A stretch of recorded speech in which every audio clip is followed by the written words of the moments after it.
Hey, what's up? Yeah. Hey, what's up, YouTube? Dexter and Dr. Tanya here. Hey, guys, what's up? Look, thank you so much for coming to our channel. Hey, let's get going. We got a lot of information we want to share with you. And Tanya and I were actually sitting and talking. And we were like, you know what? Let's start a series where we could just start expounding on some of the books that we absolutely love. We probably have, how many books would you say we got upstairs? Probably I don't know. four or 500 books. And they just, we A got an lot. office, right? With that a ton of books, but then we got a ton of books elsewhere. A loft So where there's more books. yeah, a It's loft. a lot. Yeah, another bookcase full of books. But look, we just figured that we would start out with a series talking about one of the books that we absolutely love. So we're going to pull some information out of this book that I'm getting ready to show you. And then, hey, leave some comments, share your thoughts about this book. A lot of people have read it. It's one of those books that's just circulated the world several times. Yeah, pretty much all business people, Yeah. successful people Yeah. have read it. Yeah, absolutely. And they read it more than once. Yeah, they do. They read it more than They once. do. They do. And It's they good still stuff. read it. And they still read it, right? They still read it. We're still reading it, right? It's just so Yeah. much in it. So before we get started, guys, make sure that you hit the bell, subscribe to our channel, The Upgraders, with Dexter and Dr. Tanya. Make sure you subscribe to us because we're going to be bringing some information to you and we want you to be able to get it. So here's the book that we're going to be talking very briefly about, just a few minutes, Think and Grow Rich. Now, this one, as you can see, is by Napoleon Hill, but the foreword is done by Steve Harvey. Now, we probably got, I think we got About four four copies upstairs, different renditions of the book. But hey, let's get into this one. I'm gonna tell you what we're gonna talk about is 3 Feet from Gold. Right, it's actually at the beginning of the book, and this book is amazing. Several chapters of just some powerful stuff. So let me get right into this. We're gonna chat over for just a few minutes, and then we're gonna get off. All right, how's that? So look, check this out. 3 Feet from Gold. One of the most common causes of failure is the habit of quitting, which one is overtaken by temporary defeat. Every person is guilty of this mistake at one time or another. I know we've been guilty of it, right? Absolutely. An uncle of R.U. Darby was caught by the gold fever in the gold rush days and went west to dig and grow rich. So the name of the book is Think and Grow Rich. He went to dig and grow rich. He had never heard that more gold has been mined from the brains of men than has ever been taken from the earth. That's a powerful statement. Very much. He staked a claim and went to work with pick and shovel. The going was hard, but his lust for gold was definite. Now, listen to this. After weeks of labor, he was rewarded by the discovery of the shining ore. He needed machinery to bring the ore to the surface. Quietly, he covered up the mine, retraced his footsteps to his home in Williamsburg, Maryland, told his relatives and a few neighbors of the strike, right? They got together, put the money together for the needed machinery, and had it shipped. The uncle and Darby went back and worked the mine. Now it gets interesting. The first car of ore was mined and shipped to a smelter. The returns proved that they had one of the richest mines in Colorado. A few more cars of that gold ore would clear their debts. Then would come the big killing in profits, right? So down went the drills. Up went the hopes of Darby and Uncle. Then something happened. The vein of gold ore disappeared. So Tanya, it was gone, right? They had come to the end of the rainbow, and the pot of gold was no longer there. They drilled on, desperately trying to pick up the vein again, all to no avail. Finally, they decided to quit. They sold the machinery to a junk man for a few $100s and took the train back home. Some junk men are dumb, but not this one. He called in a mining engineer to look at the mine and do a little calculating. The engineer advised that the project had failed because the owners were not familiar with fault lines. His calculations showed that the vein would be found just 3 feet from where the Darbys had stopped drilling. this is exactly where it was found. So, what do you think about that, Tanya? I think I can relate. 3 feet from gold. Yeah, I think I can relate. Yeah. Even when we opened up. So, okay, so let me say this. Here we are talking about Think and Grow Rich. Yes, we're pulling from the book, but these are the very principles that we all must know and pretty much operate in. Yep. Especially for those of us who are desiring to do this very thing, build wealth. And that is our desire. We want to build wealth. We're building wealth. We're leaving a legacy for our children. And these are the types of principles that we must be mindful of. So now let's talk about this a little bit. Here we are with Darby. Where can I relate? Mm-hmm. I remember 2008, 2009, we launched a business. Within 4 months, had earned 6 figures. It was the first time in my life, and both my yours life too, that we had ever earned 6 figures. We were both government employees working for the government. Him with the state, me with the county. Actually, you were. No, yeah, we at the time we both were government. Yeah, at the time. So you hadn't gone on to the other place yet. So anyway, state, county. And we had finally reached 50,000 a year, but 6 figures we hadn't seen. But with this business, we did it in 4 months. It freaked me out, scared me, all that good stuff. And as it went up, year later, it's coming down the following year. And that scared me even more. So it scared me to make it.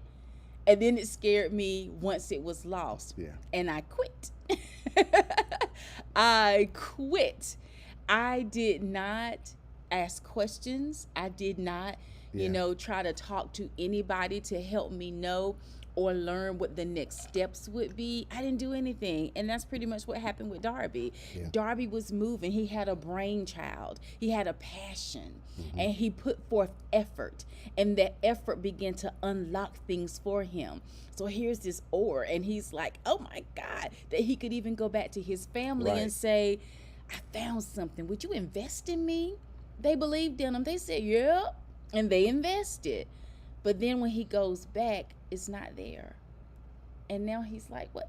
Yeah. Where's my gold? Where's the gold ore? And he quits. and the thing is, we have to know quitting isn't an option. As much as it may rise up in the mind, we must take authority over that and not quit. There's always an answer. But we've got to look for it. But what's interesting, and I know some of you guys might agree with it, is it's not comfortable, Tanya. It's not comfortable when you are like Darby. You're heading in a direction, you want to be successful, and then you kind of strike it a little bit, and things start going up, right? And then here come that bell curve, and it starts going back down. Yeah. It's not comfortable. It's not. And it's like what we learned from the experience, right? Because that was the first time that we had earned 6 figures. So what we learned is that that's a part of the process. So we've since started calling it being processed. Come on. So that's what we teach. That's what we teach people. You have to be willing to be processed. It's a part of it. It is a part of it. But it's also that pruning process. It's so much within it. I'm going to tell you right now, if you have the desire for anything, I mean, we're talking about the riches, we're talking about wealth, but regardless of what it is, it's always process. And there's always pruning. Yeah. And we have to be in a place to be able to handle the next. Even for me to walk upstairs sometime, I'm a 52-year-old woman, and I'm like, woo, the knees are tight. I just walked down some stairs. I was like, woo. Dexter said, what you doing, stretching? Because I bent down. I said, yes. I'm in process right now. There are things that I have to do differently in order for me to even continue to go to the next level for the rest of my life. Right. Tanya has to make some decisions. Tanya has to find out how to do it. Tanya has to talk to people who knows better than she does in an effort to live the life that I desire to live. Process, but I'm also seeking information. So that's what we all have to learn how to do. That's so good. Regardless of what it is that you're going after, every single last one of us must know that it requires that. And the humility of it, come on now, the humility of it all is the fact that you know that someone outside of yourself has the answer. That's good. But if you try to stay within it, if you try to stay within it and figure everything out yourself, come on, I'm going to tell you right now, it's going to be painful. That's the pain. That's what's uncomfortable. Oh, thank you, Lord. That's what's uncomfortable. Anybody can get out here and do what it is that's necessary to do. Yeah. But if you don't know what that is, that's when you begin to talk to yourself. Yeah. And that conversation is what brings about the discomfort. But if we can really learn how to engage, seek help, the way, who was that? Darby. He sold everything to who? Who was that again? He sold it all to? He sold it to a junk man. He sold it to a junk man who had the answer. Hold on, let me say that differently. He sold it to a junk man who didn't have the answer. Right. But went after the answer. He went to where the answer was. And got the answer and got to go. It was brilliant. Yeah, so look, I got Come on, y'all. few more Few paragraphs to read so we can sandwich this thing. Well, listen to this. The junk man took millions of dollars in ore from the mine because he knew enough to seek expert counsel before giving up. Most of the money which went into the machinery was procured through the efforts of R.U. Darby. There it is. Who was then he was a very young man. The money came from his relatives and neighbors because of their faith in him. He paid every dollar of it back, although it was years in doing so.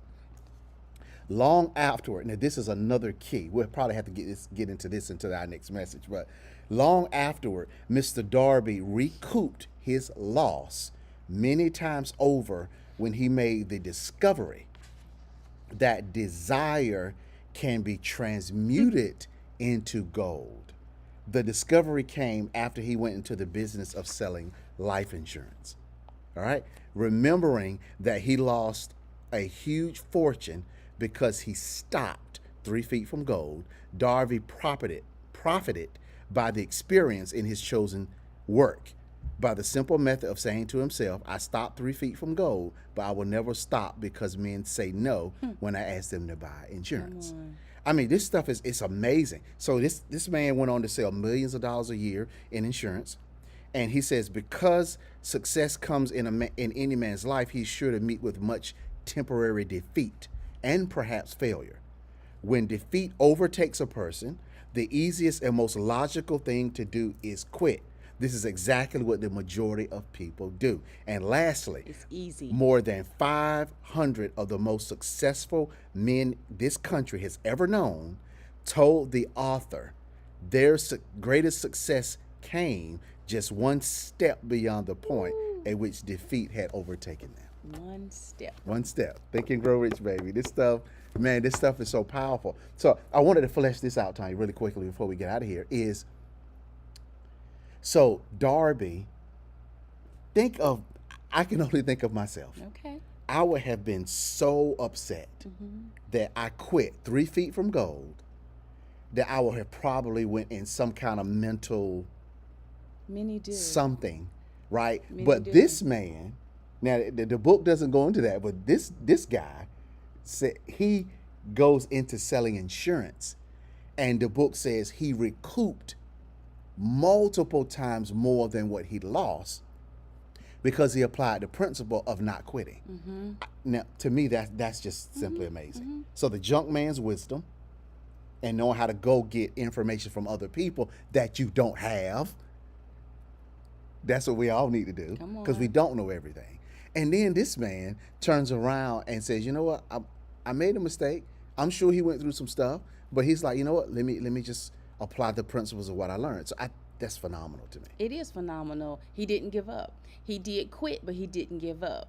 He quit, and then he says, I'll never do that again. And the thing that we must all realize, and you just said it, is here as well. People, like you said, those who read the book, that he interviewed for the book, talked about being one step away. That's really major. Okay? Yeah. And they were one step away after they were basically, what was the word you used, Dexter? You said they were one step away after they failed, pretty much. Yeah. I think you used a different word, but after they failed, after there was a mishap. But still, they had learned. It was like, I can't give up. So we want you to really understand that same thing too. Yeah. I don't know what you're dealing with. We don't know what it is that you're building, that desire that you have. But one thing that we do know is you can't quit. You cannot quit. And if people who are successful have found themselves to be just one, how many fingers does it take? I mean, you got five on one hand, but just one. Just one step away. Yeah. One step away from what it is that you're going after and looking for. Y'all, don't miss it. Don't miss it. It is a principle. Absolutely. It's a principle. Absolutely. So, guys, look, Dexter and Tanya here with the Upgraders. We are the home of personal development. So, Yes, look, yes. so we're gonna get more into more chapters and more little stories in this book. So make sure you subscribe to the channel. We'll be back. Check us out as soon as we hop on. Come on in, give us some comments. Tell us what you think. Okay. Subscribe to the channel, let man. your friends know. Yeah. Because the thing that Dex and I have come to realize and what we know is it's all about personal development, but it's about the mind. And it's how you think. And as much as you can get out here and try to do, the only way you joined us tonight is because your mind told you so. Right. And you responded. Right. So keep feeding it. That's good. All right, guys. right. Dexter and Tanya, listen, our tagline is, we may not know you. But we know what's in you. All right. We'll see you in the next broadcast.